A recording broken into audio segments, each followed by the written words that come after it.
Hallo und herzlich willkommen zurück zu einem neuen und letzten Live Universe Video. Nein, Spaß. Zum letzten, hoffentlich zumindest, Planänderungsvideo auf Live Universe. Der letzte Stand vor circa 2 Wochen war ja, dass ich jetzt, ich war eigentlich genau vor 2 Wochen, vor 15 Tagen, um genau zu sein, dass ich jetzt auf 150 grinden würde und mir dann das Dracoria-Set, beziehungsweise Dracarin, whatever, Dracorin, ist ja wurscht, wie es heißt. Auf jeden Fall, dass ich mir das 150er als Alice-Set holen würde, was mit mittlerweile literally geschenkt bekommen, fast schon. Eigentlich kriegt man alle 150er-Sets mittlerweile geschenkt, außer vielleicht Wingwalker und Blade und der M vielleicht noch nicht ganz, aber die kosten auch nur noch fast nichts. Also der Tag ist gekommen, wo die Sets endlich basically wertlos sind. Aber ich bin nochmal in mich gegangen und wir haben tatsächlich im Stream auch sehr viel über Master und Hero geredet und dann ist mir eigentlich ein Punkt hauptsächlich so richtig bewusst geworden. Erstens, dass ich noch keine Master und Hero habe. Also Master habe ich schon. Mein Elementor ist glaube ich 102 und meine Leecher sind so 93, 94 oder so auf Burudeng. Also meine ersten FEC-Charakter, mit denen habe ich auch Master angefangen. Allerdings nicht besonders erfolgreich, wie man an den Leveln sehen kann. Bei Level 100 Master ist jetzt nicht so krass. Also mit 8 Chars ist es natürlich deutlich krasser als jetzt mit 2 Chars. Aber es ist jetzt trotzdem noch nicht der harte Tobak. Also so richtig schwierig wird es eigentlich erst ab Level 100. Also wenn alle Level 100 sind. Und selbst dann sind es ja nochmal 25 Level. Also ja, war jetzt nicht so heftig. Vor allem, weil die Anfangszeit eigentlich recht schnell vorbeigeht. Wie ihr sehen könnt, ich bin jetzt auch schon 79 Master mit dem Char. Alle anderen sind 71. Also wir haben schon ziemlich viel gut gemacht auf jeden Fall. Und ja. Aber das war halt das Ding, irgendwie jetzt aus dem FEC-Server noch was mitzunehmen, was mir tatsächlich was bringt. Und dieses Dracorin-Set. Aber ich finde, ich habe eigentlich einen ganz guten Zeitpunkt erwischt tatsächlich dafür. Weil es kam ja auch diese fette Inflation. Und zum Beispiel Lightning 7 Karten sind extrem gestiegen. Und ein paar von den anderen Sachen, die ich noch geplant hatte, war ja noch eine FEC-Flask zu kaufen. Durch die höheren F-Coins ist auch die gestiegen und so. Also tatsächlich ist jetzt gerade so ein krasser Preisumschwung. Abgesehen von dem Set selbst, das natürlich wertlos ist. Alle anderen Sachen, die ich hätte kaufen müssen, die sind nicht wertlos. Die sind gerade alle im Endeffekt am Steigen. Und das ist natürlich nicht so gut. Also wenn man jetzt solche Pläne noch hatte. Deswegen war es eigentlich, also das wusste ich natürlich nicht, dass das passiert ist, weil es einfach nur Zufall. Nicht schlecht für die Planänderung. Und das andere ist halt, wie gesagt, irgendwie noch was von dem Server mitnehmen, was ich halt auf Burudeng nicht habe. Und es stimmt zwar, dass ich auf Burudeng kein Dracorin-Set habe. Vor allem keins plus 10 mit 28%. Aber erstens mal ist das Set auf Burudeng auch nicht sehr viel mehr wert. Also mehr ist hier, I guess. Wobei ich ehrlich gesagt auch glaube, dass das, was die Leute da im Shop haben, 100 Mio, glaube ich, also meistens über die Set halt so sei Alice so 100 bis 200 Mio. Also vielleicht die Suit, die vielleicht ein bisschen mehr. Aber das Set kostet auch dort wahrscheinlich keine Milliarde. Und selbst diese Shop-Preise, die man da oft sieht. Also ich denke nicht, dass die Leute das wirklich verkauft bekommen auf Burudeng, ehrlich gesagt. Und ja, ein paar hocken dann halt drauf Wochen, Monate lang. Lieber ist, dass es die 50 Mio günstiger verkaufen. Aber das wird langfristig auch besser werden. Spätestens, wenn auf Burudeng wieder mehr gespielt wird. Und vor allem die ganzen Leute, die von FEC kommen, 90% der Charakter über 140 werden halt Equipment haben.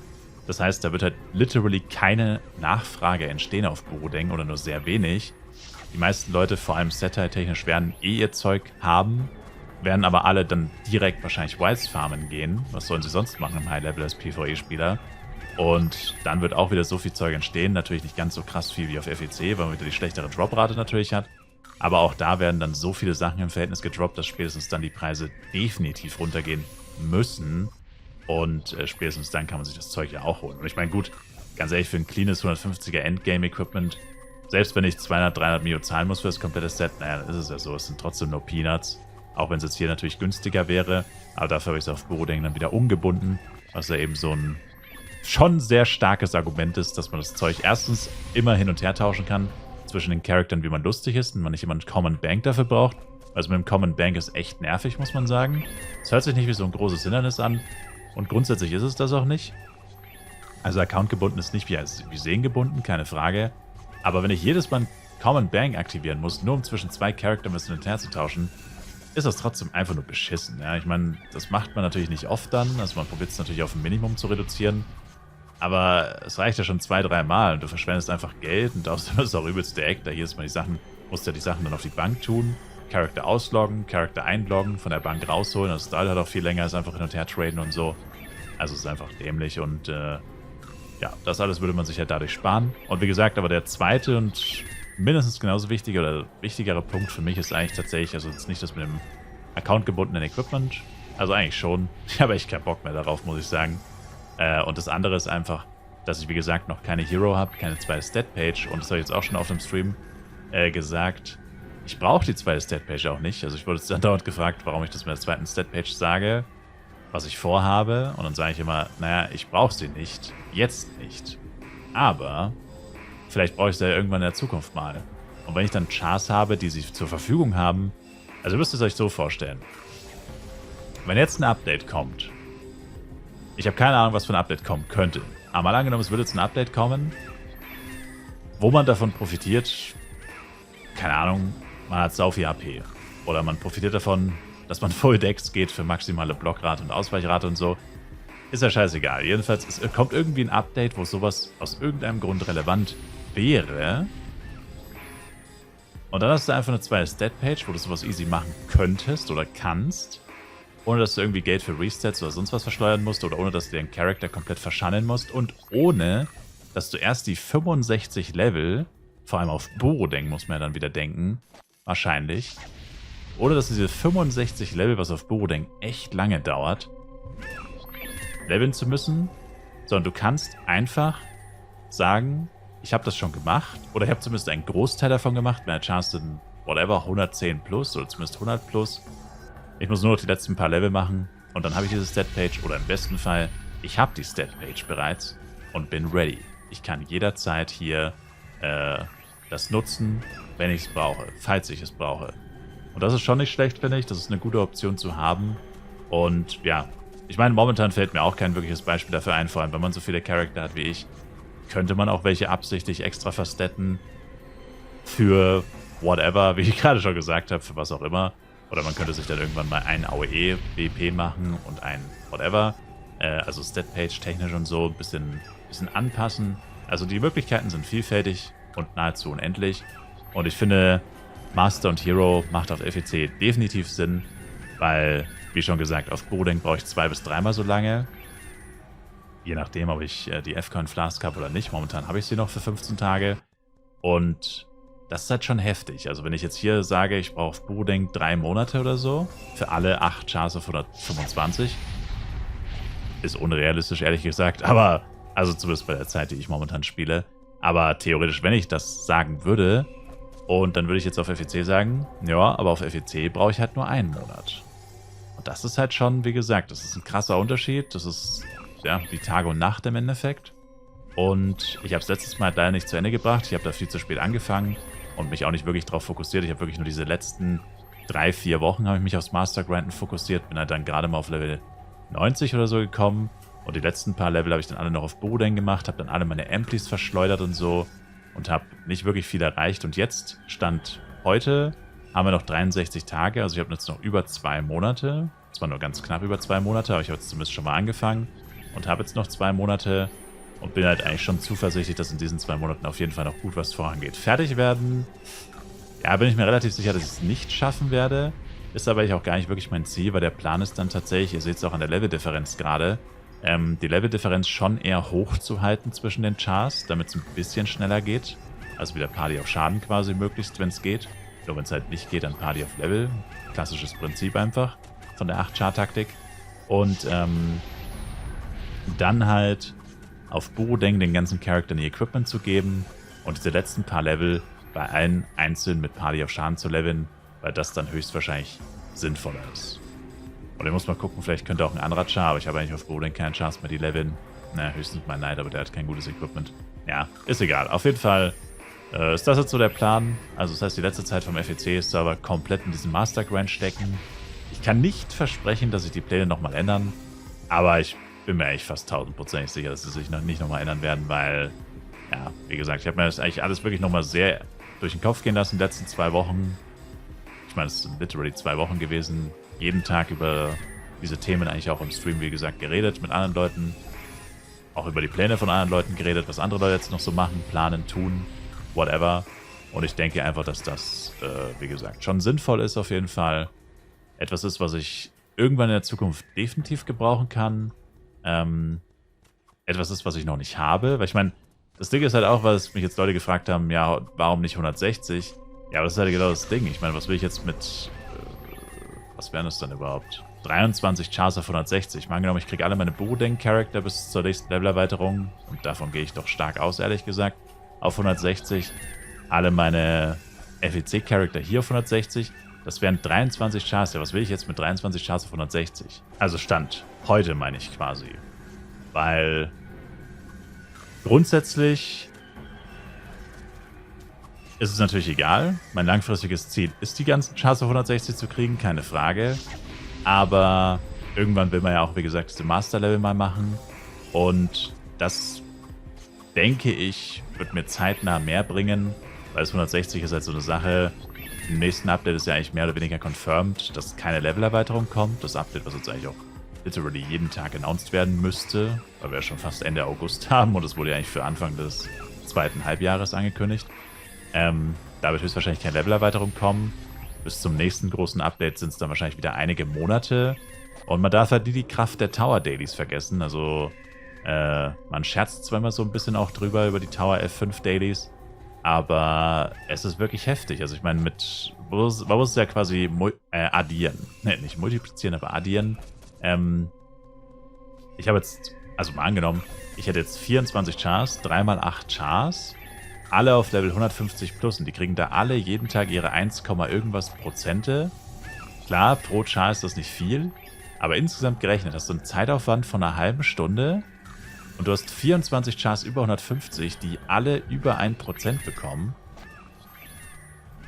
Und 1% pro Char mit Party auf Schaden wären literally 10, 15 Minuten leveln. Aber halt auf Schaden. Das heißt, jeder Char müsste auch tatsächlich selber leveln. Also es sind Stunden, die du da quasi gut geschrieben bekommst in Form von XP. Und das heißt, die ganzen Chars jetzt auf 160 auf Krampf schnell machen, würde eh nichts bringen, weil sie das sowieso automatisch wären durch die Tower Dailies. Natürlich dauert es eine Weile, keine Frage. Es geht nicht ja auf jetzt auf gleich, das dauert Monate. Aber genau diese Monate werden ja wahrscheinlich eh bekommen, weil das nächste Update, die nächste Levelerweiterung, die steht nicht um die Ecke. Die kommt wahrscheinlich erst nächstes Jahr oder so. Und bis dahin bin ich ziemlich zuversichtlich, werden alle meine Chars definitiv 160. Und ich werde auch definitiv noch leveln. Also ich werde auch noch nachhelfen. Ich werde nicht nur durch Tower Dailies meine Chars hochleveln lassen, sondern ich werde auch tatsächlich durch... also der Plan ist jetzt quasi auf Borodeng dann hier das fertig zu machen. Master und Hero mit den Chars hier fertig zu machen, falls ich es nicht fertig bekomme. Was ich höchstwahrscheinlich nicht fertig bekomme. Und danach dann alle auf 160 zu pushen. Das wäre so der Plan forward sozusagen. Und durch die Tower Dailies, wie gesagt, ist das ja eh so ein bisschen mehr oder weniger schon ein Stück weit confirmed. Also die ersten Chars werden jetzt wahrscheinlich auch 160 auf Borodeng demnächst. Oder der erste, besser gesagt. Und die anderen sind ja auch schon alle mindestens 156. Also selbst wenn man da leveln würde, dann kann man locker mit Party auf Level, Party auf Schaden, vollkommen egal, jeden Tag ein paar Prozente auf jedem Char machen. Oder auf jeden Fall mindestens 1% und auf mindestens einem Char mehr Prozente. Zusätzlich zu den Tower Dailies. Und dann reden wir da halt auch pro Charakter vielleicht 1,5 Monate. Und das ist auch ein paar Monaten alles gegessen. Also das geht dann eigentlich relativ schnell.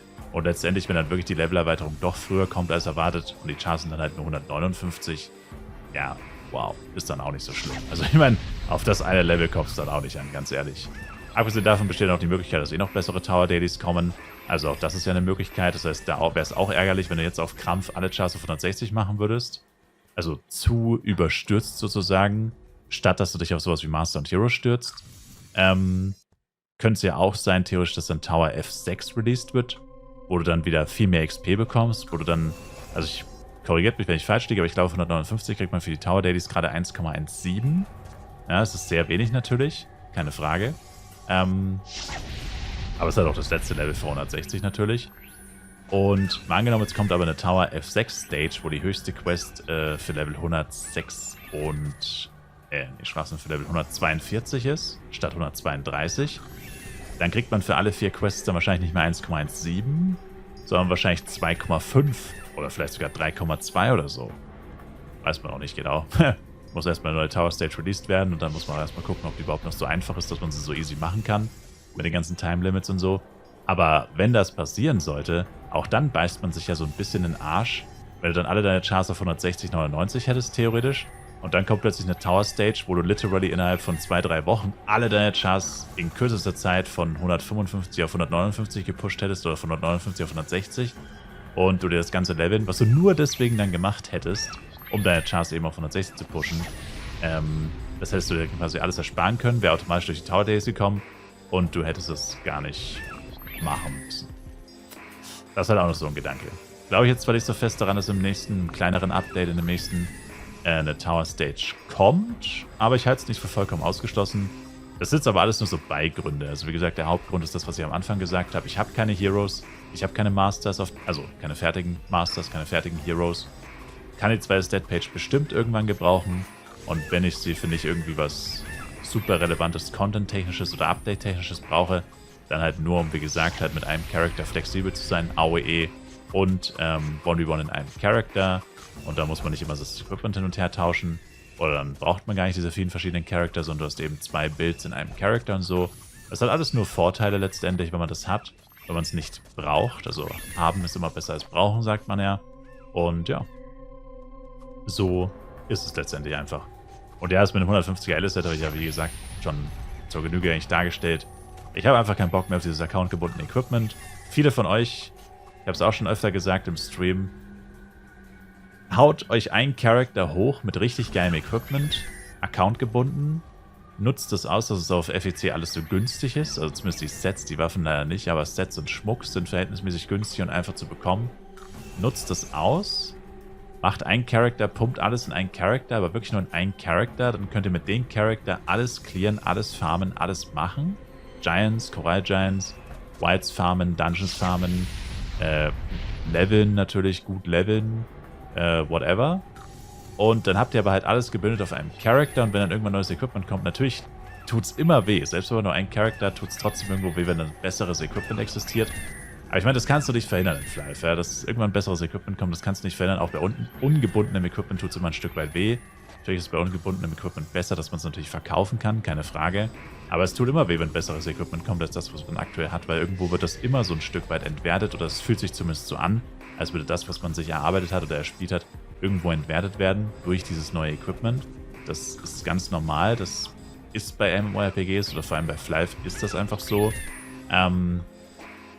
Aber ich denke halt, wenn man sich einen krassen Charakter aufbaut, ich sehe es ja bei mir selber gerade auf Borodeng, ich spiele mit meinem Main-Elementor immer noch mit dem FEC Goldzeug, FEC Golden Stuff vom letzten Jahr und dem Set und muss sagen, natürlich, wenn ich Leute mit Hernes Stuff und Wand sehe, die gehen natürlich nochmal ein ganz anderes Stück ab, keine Frage, aber haben natürlich auch wesentlich teureres Equipment. Ich habe mir das extrem günstige komplett, ich habe mir alles gratis erspielt, Free-to-Play, wie immer, und kann mit dem Equipment immer noch mithalten. Ja? Ich kann natürlich nicht den gleichen Damage machen und so, aber ich werde jetzt nicht komplett abgehängt oder so, im Sinne von Levelgeschwindigkeit und sowas. Also es fühlt sich jetzt nicht so an, als wäre ich da irgendwie komplett behind. Und das ist halt der Vorteil, dass man das auf das neue Equipment, wenn man schon einen sehr stark ausgerüsteten Charakter hat, also wie gesagt, übernächstes Update sollte da neues Equipment kommen, dann ist man halt auf dieses neue Equipment nicht so stark angewiesen. Wenn man das alte Equipment nahezu perfekt oder sehr, sehr gut hat, dann kann man nämlich mit dem neuen Equipment richtig lange warten, das so ein bisschen rauszögern und muss da nicht so dahinter sein, so, oh, das neue Equipment ist jetzt doppelt so gut, das wäre jetzt bei mir zum Beispiel der Fall. Wenn sie jetzt nochmal neues Equipment releasen würden, das nochmal deutlich besser als Sagas Crystal und Hernes wäre und die 150er White Sets, dann könnte ich nicht sagen, ich warte jetzt wieder ein halbes Jahr oder ein Jahr, bis das Zeug wirklich günstig wird und dann hole ich es mir erst. Sondern dann müsste ich wahrscheinlich sagen, also ohne dieses Equipment kann ich nicht weiterspielen. Ich kann nicht hier auf whatever 170, 175 mit dem immer noch alten FEC 135er Zeug, 120er, 135er Zeug bis 170 leveln. Das geht einfach nicht. Also das würde bei mir passieren. Also wenn man quasi einmal schon geskippt hat sozusagen oder einmal zu lange gezögert hat und dann kommt schon wieder das nächste.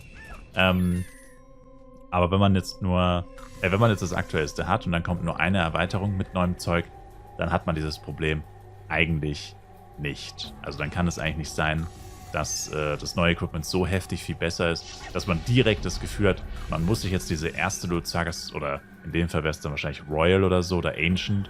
Man muss sich diese erste Ancient Axe für 15.000 F-Coin, 15.000 Euro in F-Coin, wollte ich eigentlich sagen, kaufen, weil man sonst das Gefühl hat, man kann nicht mehr mithalten. Das wird halt dann in dem Fall nicht passieren. Und deswegen denke ich, ist es schon sinnvoll für Leute, die halt, wie gesagt, auf Burudeng auch absolut nichts haben, schon sinnvoll, sich einen sehr gut ausgerüsteten Charakter, so gut wie es geht, ausgerüsteten Charakter mitzunehmen. Aber das war es dann halt auch schon. Also ich würde es wirklich bei diesem einen Main-Charakter belassen und mehr nicht. Also so würde ich es machen. So hatte ich es ja auch vor. Wie gesagt, Planänderung.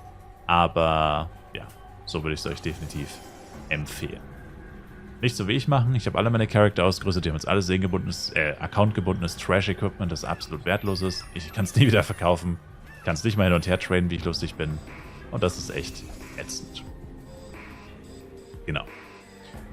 Jo, dann war es das eigentlich. Ich habe jetzt, glaube ich, ein bisschen länger geredet, als ich eigentlich vorhatte, aber egal. Ich sage danke euch vielmals fürs Zuschauen. Ich würde mich sehr über ein Like, Kommentar und auch ein Abo von euch freuen. Wie immer, schaut auf Twitch vorbei. Twitch-Link in der Videobeschreibung. Und wir sehen uns bis zum nächsten Mal. Macht's gut, haut's rein und ciao, ciao.